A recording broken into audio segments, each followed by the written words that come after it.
नमस्कार, आदाब। News with Syed में आपका स्वागत है और हम बात करें राजनीति की, खासकर कांग्रेस पार्टी की, जिसके कई बड़े नेता चुनाव लड़ने से इनकार कर गए हैं।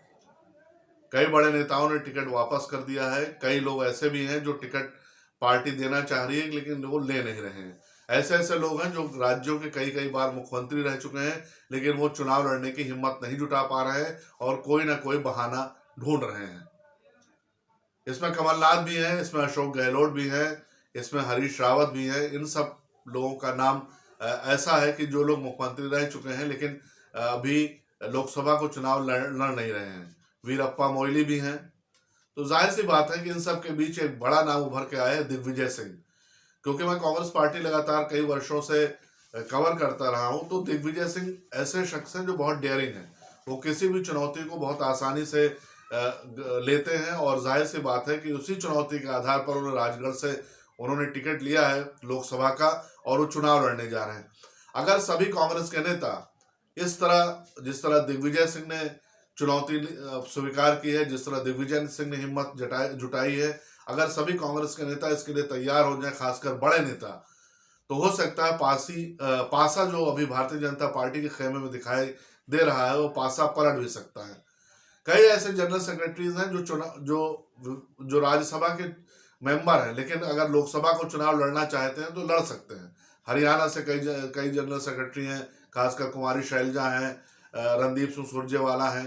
ये लोग भी चुनाव अगर लड़ें तो पार्टी की किस्मत पलट सकती है। केसी वेणुगोपाल एक दूसरा नाम है जो पार्टी के जनरल सेक्रेटरी इंचार्ज ऑर्गेनाइजेशन रहते हुए, राज्यसभा के मेंबर रहते हुए भी उन्होंने भी हिम्मत जुटाई है और वो केरला में अपने परंपरागत सीट से चुनाव लड़ रहे हैं। तो जाहिर सी बात है कि ऐसी चीजें हैं जो कांग्रेस के लिए मुश्किल का सामना हो रहा है। रोहन गुप्ता जो अहमदाबाद ईस्ट से कांग्रेस के उम्मीदवार थे, उन्होंने टिकट वापस कर दिया। उससे पार्टी की बहुत भद पिटी है। हालांकि उसका कुछ बेनिफिट ये हुआ है कि भारतीय जनता पार्टी के 2 उम्मीदवारों ने टिकट वापस किया है, तो उससे कुछ लाज कांग्रेस की भी बची है कि ऐसा नहीं है सिर्फ कांग्रेस में ऐसा हो रहा है, बीजेपी में भी हो रहा है। बहुत सारे बड़े नेता हैं, अगर चुनाव लड़ना चाहें लड़ सकते हैं। मोहन प्रकाश हैं, वो भी काफी कद्दावर नेता है, वो चुनाव लड़ सकते हैं। तो बड़े बड़े नेताओं को अगर चुनाव समर में उतार दिया जाए तो उससे उनके जो गुडविल है उससे भी पार्टी की स्थिति अच्छी होती है।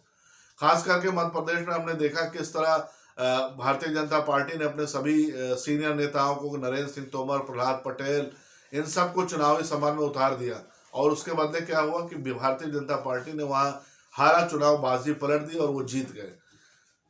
तो ये सब सीख लेने की जरूरत है। इसमें खासकर बड़े नेताओं को, जो भारतीय जनता पार्टी के सुनामी से डर लग रहा है, उन सबको चुनाव लड़ना चाहिए। ये कांग्रेस के लिए भी मुफीद होगा और कांग्रेस के बड़े नेताओं के चुनाव मैदान में उतरने से कार्यकर्ताओं में भी उत्साह रहेगा। दिग्विजय सिंह ने जो चुनौती ली है, राजगढ़ उनकी परंपरागत सीट है, उससे वो लोकसभा के सांसद रह भी चुके हैं। उनके भाई लक्ष्मण सिंह भी लोकसभा के सांसद रह चुके हैं। इससे पहले 2003 में दिग्विजय सिंह ने चुनौती ली थी कि अगर वो विधानसभा का चुनाव मुख्यमंत्री रहते हुए हार गए तो वो 10 साल तक कोई पद नहीं लेंगे। तो 2013 तक उन्होंने कोई पद नहीं लिया।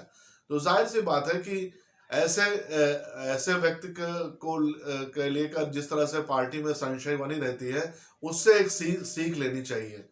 और सीख ये लेनी चाहिए कि जब दिग्विजय सिंह चुनौती स्वीकार कर सकते हैं, वो भी उम्र दराज है, तो बाकी पार्टी के नेता क्यों नहीं। खासकर ऐसे नेता जो अभी यंग है, पार्टी में पद चाहते हैं, संगठन में पद चाहते हैं, राज्यसभा चाहते हैं, वो क्यों चुनाव नहीं लड़ रहे हैं। जैसे मसलन गाजियाबाद की सीट है, वहां कांग्रेस के पास बहुत अच्छा कैंडिडेट नहीं है, तो क्या कोई बड़ा नेता दिल्ली से जाके नहीं लड़ सकता। दिल्ली गाजियाबाद सटी हुई सीट है, उसमें चुनाव लड़ सकते हैं। देवेंद्र यादव जाके लड़ सकते हैं, मोहन प्रकाश लड़ सकते हैं, अजय माकन लड़ सकते हैं। तो ये सब चीजें पार्टी को सोचना होगा, खासकर राहुल प्रियंका गांधी को, कि कैसे वो अपने लोगों में उत्साह भरे और वो लोग चुनाव लड़े। अमेठी और रायबरेली में भी संशय बना हुआ कि वहां से कौन उम्मीदवार होगा।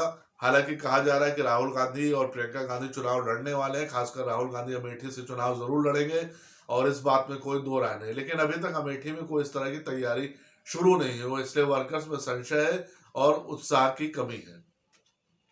फीडबैक का इंतजार रहेगा। लाइक कीजिए, सब्सक्राइब कीजिए। धन्यवाद।